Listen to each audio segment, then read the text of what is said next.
And another very lovely morning out there to all of you, my dearest friends. We're now going to be getting into studying the book of Proverbs. And let's spend just a few minutes talking about the author of Proverbs. Proverbs is one of those books that you can just kind of start learning right away. You don't have to know any of the history before it. It's just basic wisdom for life. But your interest in this book may be amplified a bit by having the history of its author. Now, there are a couple of other authors later on in the book, but they only kind of add to the Proverbs of Solomon. King Solomon really stands out. He's one of my favorite figures throughout all of human history. There's really no one like King Solomon. He was the best in so many categories. They believe he was the richest man that ever lived. He was the wisest man outside of Christ, of course. He was the wisest man that ever lived. Certainly in the Old Testament, he was the wisest.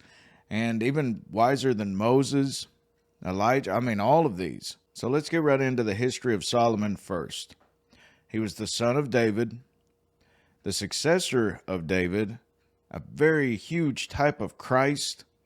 His very name means peace. It comes from shalom, which means peace. And as we all know, the Prince of Peace is Jesus Christ. Huge type of Christ many years before. Let's first go back to 1 Kings 3 and just read about when he became king. At the age of 20 years old, David has just died. And the king, Solomon, went to Gibeon to sacrifice there. Gibeon, just a little bit away from Jerusalem. For that was the great high place. Remember, Solomon would build Solomon's temple. That hadn't been built yet, so they had to go to sacrifice at this Gibeon. For that was the great high place. 1,000 burnt offerings did Solomon offer upon that altar. No man is recorded as offering so much as Solomon. In Gibeon, the Lord appeared to Solomon in a dream by night. And God said, "Ask what I shall give thee."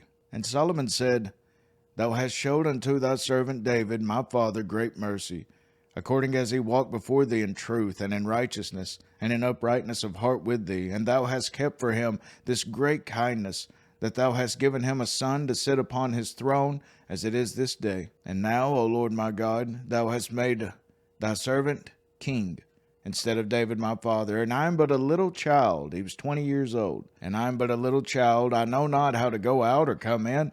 And thy servant is in the midst of thy people, which thou hast chosen, a great people that cannot be numbered nor counted for multitude." This would have certainly have been a devastating amount of stress upon a 20-year-old young man. But notice right here where he says, "I know not how to come in or go out," meaning I don't know what I'm doing. "Give therefore thy servant an understanding heart to judge thy people, that I may discern between good and bad. For who is able to judge this, thy so great a people?" And the speech pleased the Lord, that Solomon had asked this thing. And God said unto him, "Because thou hast asked this thing, and hast not asked for thyself long life, neither hast asked riches for thyself, nor have asked the life of thine enemies, but hast asked for thyself understanding to discern judgment. Behold, I have done according to thy words. Lo, I have given thee a wise and an understanding heart, so that there was none like thee before thee, neither after thee shall any rise like unto thee. And I have also given thee that which thou hast not asked, both riches and honor, so that there shall not be any among the kings like unto thee all thy days. And if thou wilt walk in my ways to keep my statutes and my commandments, as thy father David did walk, then I will lengthen thy days." So right there we're told in Scripture that God himself gave special wisdom unto this man, King Solomon. Solomon became king at 20 years old. Here's just a brief history. Solomon became king at 20 years old, built the first temple in Jerusalem, became the wealthiest and wisest man on earth. Some estimate him a trillionaire. He married more wives than any other man ever that I could find. 700 wives and 300 concubines, and reigned for 40 years. Solomon was also a type of Christ, as he had taken the throne of his father David, was the wealthiest, wisest, most admired, and powerful of all kings ever before him. But Solomon became corrupt, even idolatrous, by the end of his reign, as he had taken on so many pagan wives that his heart turned unto idols. He began to make them little temples, little corner places, high places, so that they could sacrifice. And then he began to burn incense unto these idols. This would result in his early death. He died at the age of 60. He had a long reign, 40 years, but he died young. And that was followed by the tribes. 10 of them went north, and they became Israel, the northern kingdom, leaving his son Rehoboam to rule over the southern kingdom, which would be known as Judah. It's believed that Solomon, in his early days, with so much zeal for the Lord, that Proverbs was penned by him. Many years after penning the great book of Proverbs, after Solomon's many years of backsliding and idolatry, the once great king would write perhaps the most depressing work in Scripture, Ecclesiastes. Everything is vanity of vanities, and we'll, Lord willing, be getting into that after this study. Now, just a few more very important notes, I believe, regarding this book of Proverbs. Though part of a larger body of wisdom, literature that includes Job, Psalms, Ecclesiastes, and the Song of Solomon, these books of wisdom within the Scripture, the book of Proverbs is unique. The book tells us that it is the work of several authors. 3 of these are named: Solomon, Agur, and Lemuel. Others are mentioned collectively as wise men, and at least one section of the book, the last, is anonymous. Now, with all that laid down, let's get into the book of Proverbs. The Proverbs of Solomon, the son of David, king of Israel, to know wisdom and instruction, to perceive the words of understanding, to receive the instruction of wisdom, justice, and judgment, and equity, to give subtlety to the simple. Notice this word, subtlety. To give subtlety to the simple, to the young man knowledge and discretion. So here are the first 2 that Solomon addresses: the simple and the young man. Albert Barnes noted this: to these, the open-minded or the simple, but the open-minded and young, the teacher offers the subtlety, which may turn to evil and become as the wisdom of the serpent. Remember how Satan in the garden, he's called the most subtle of the beasts, the most clever, but which can also take its place as that wisdom does among the highest moral gifts. Now, though this subtlety can be used for evil, it can also be used against evil. Remember how Jesus says, "Be ye wise as serpents, but harmless as doves." The knowledge of good and evil and the discretion or discernment which sets a man on his guard, keeps him aware of the evil, and keeps him from being duped by false advisors. Verse 5. A wise man will hear, and will increase learning, and a man of understanding shall attain unto wise counsels. To understand a proverb, and the interpretation, the words of the wise, and their dark sayings. So one of the reasons for these words of wisdom is, once again, to keep one subtle, on their guard against evil. And another reason is that of gaining the knowledge to attain deep sayings. This book has yet a further scope. These proverbs are to form a habit of mind, to gain through them the power of entering into the deeper meaning of other proverbs, is the end kept in view, so that you may understand these things. It's one thing to have a head full of knowledge, and it's another thing to have the wisdom in order to apply it in everyday life.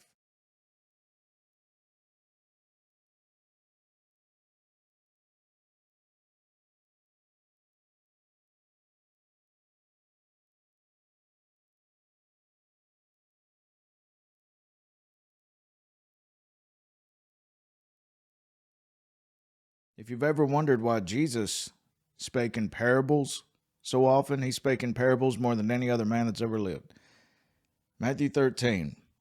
All these things spake Jesus unto the multitude in parables, and without a parable spake he not unto them, that it might be fulfilled which was written by the prophet, saying, I will open my mouth in parables, I will utter things which have been kept secret, dark sayings, from the foundation of the world. The fear of the Lord, verse 8, the fear of the Lord is the beginning of knowledge.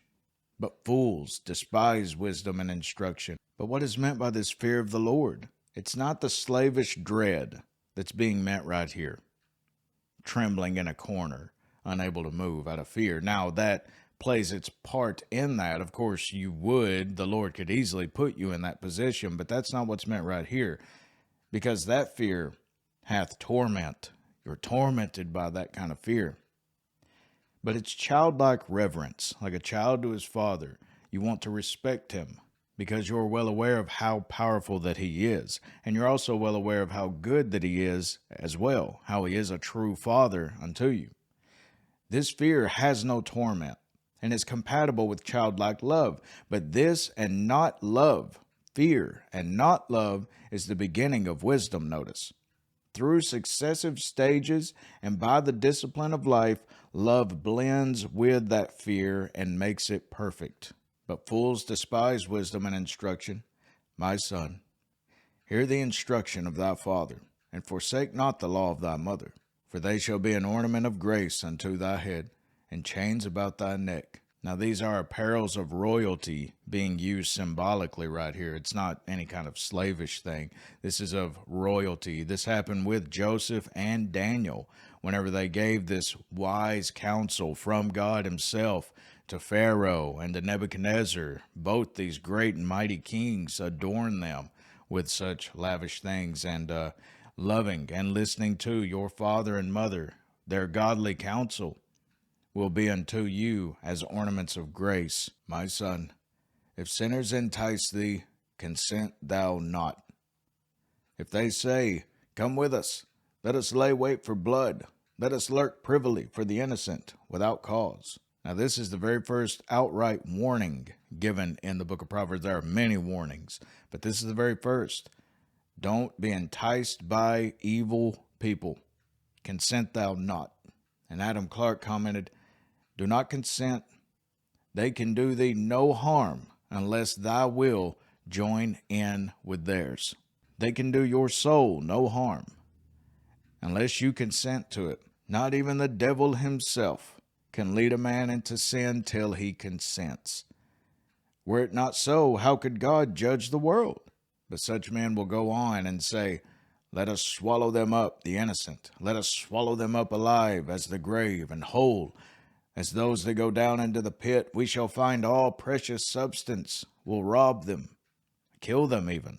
We shall fill our houses with spoil. Cast in thy lot among us. Let us all have one purse. See, there's this promise of riches. It's not just doing evil for evil's sake. It's, hey, you're going to get rewarded greatly. This is so the satanic mindset. My son, walk not thou in the way with them. Refrain thy foot from their path. For their feet run to evil and make haste to shed blood. Surely in vain the net is spread in the sight of any bird, and they lay wait for their own blood. They lurk privily for their own lives. Now, this is a rather famous saying, but what is meant by it? Surely in vain the net is spread in the sight of any bird. Meaning this, the bird does not see any connection between the net and what is scattered on it.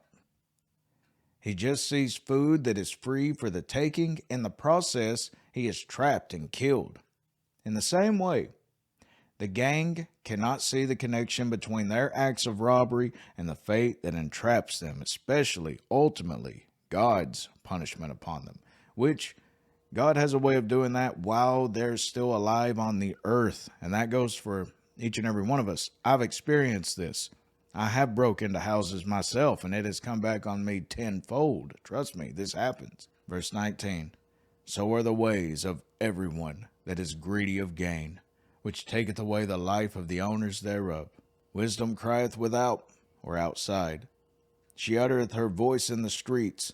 She crieth in the chief place of concourse, in the openings of the gates. In the city she uttereth her words, saying, how long, ye simple ones, will ye love simplicity? And the scorners delight in their scorning, and fools hate knowledge. Turn you at my reproof. Behold, I will pour out my spirit unto you. I will make known my words unto you. So let's pause for a minute. We see that wisdom is personified here as a woman, and Solomon's going to do this in several instances throughout. Wisdom is personified as a woman publicly declaring ancient truths to a distracted world. Many view this as Christ, others as common sense and universal experience, law of justice, etc. But let us keep in mind how the Old Testament contains many references and symbols personified as a woman. For example, Israel, the inhabitants of the place, the daughters of my people, the daughter of my people, and such. Woman is often used as a symbol of these things. It is thereby best to simply regard this wisdom in the same manner as those ancient truths which God set in the hearts of men who seek after them. But we see in the first instance how wisdom is pleading for the people. Please listen to me, you evil sinners, you morons. You're not doing anything but going off this cliff into a pit. But now the mood changes upon their rejection of her. Because I have called, and ye refused. I have stretched out my hand, and no man regarded. But ye have set at naught all my counsel, and would none of my reproof. I also will laugh at your calamity. I will mock when your fear cometh. When your fear cometh as a desolation, and your destruction cometh as a whirlwind. When distress and anguish cometh upon you, then shall they call upon me, but I will not answer. They shall seek me early, but they shall not find me. Now this is quite the frightening imagery, how this terror would be suddenly thrust upon such ignorant, stupid men. The rapid gathering of the clouds, the rushing of the mighty winds, are the fittest types of the suddenness with which in the end the judgment of God shall fall on those who look not for it. You know, tornadoes are actually very bizarre. They can literally you can be in the midst of a storm and one just fall right down on you in a matter of seconds, and you are suddenly cast a mile away or so. Verse 29, for that they hated knowledge and did not choose the fear of the Lord, they would none of my counsel. You see, that's what this wisdom does. It points to the fear of the Lord because that's the beginning of knowledge. So this wisdom is to turn you in the right path, and they're rejecting that path. They would none of my knowledge. They wouldn't have any of it. They don't want to hear it. They despised all my reproof. Therefore shall they eat of the fruit of their own way and be filled with their own devices. For the turning away of the simple, meaning turning them away from God, is what this is implying. For the turning away of the simple shall slay them, and the prosperity of fools shall destroy them. But whoso hearkeneth unto me shall dwell safely, and shall be quiet from fear of evil.